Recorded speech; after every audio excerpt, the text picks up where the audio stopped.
I decided to get my IT project management degree, my grad degree, and I wanted to apply that to education as well, because I still wanted to serve the education community in some sense, and still do like my art stuff, but more on the side.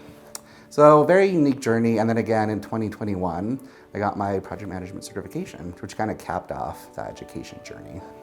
My name is Max Gonzalez, and I'm a IT project manager for Utah Education and Telehealth Network.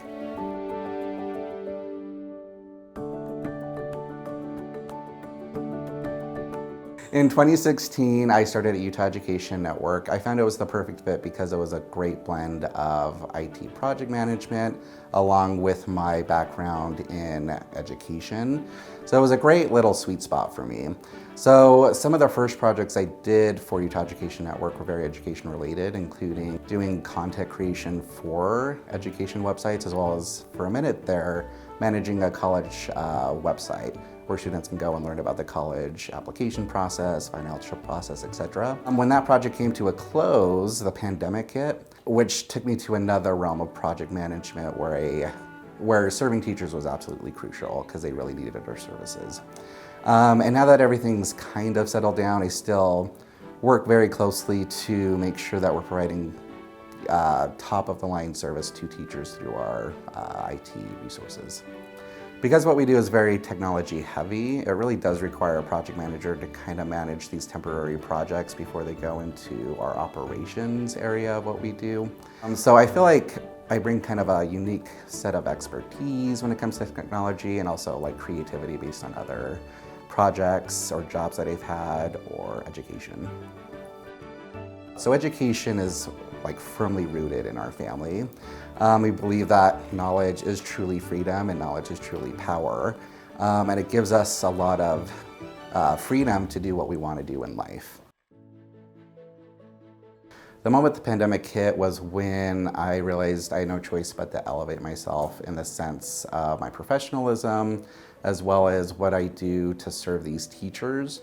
It renewed my passion and interest in education, I guess, and reminded me that these teachers, especially during the pandemic, really needed our assistance. UEN was given a lot of money for CARES, and we had to figure out how to use that for teachers very fast. We had to get very smart very fast. What I kept in mind was that the mission is our educators, and that's our number one priority. So despite the stress of the pandemic or the project management hassle that we had to go through and all the hours we had to put in, keeping in mind the teachers and our end users really kind of kept me going.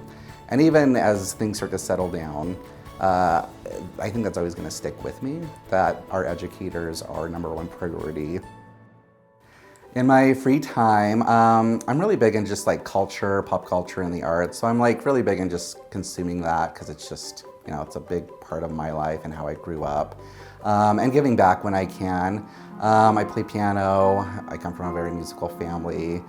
So in addition to just consuming art, I try to give back in a way. I mean, I'm no Beyonce, to say the least, but I'm working on it.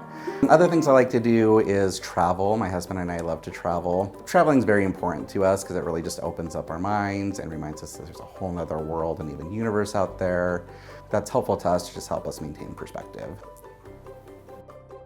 Pretty much right at the height of the pandemic when the world was shutting down, we had the crazy idea to move because we just had an ideal opportunity to move to the Avenues into a historic house. It has an amazing history.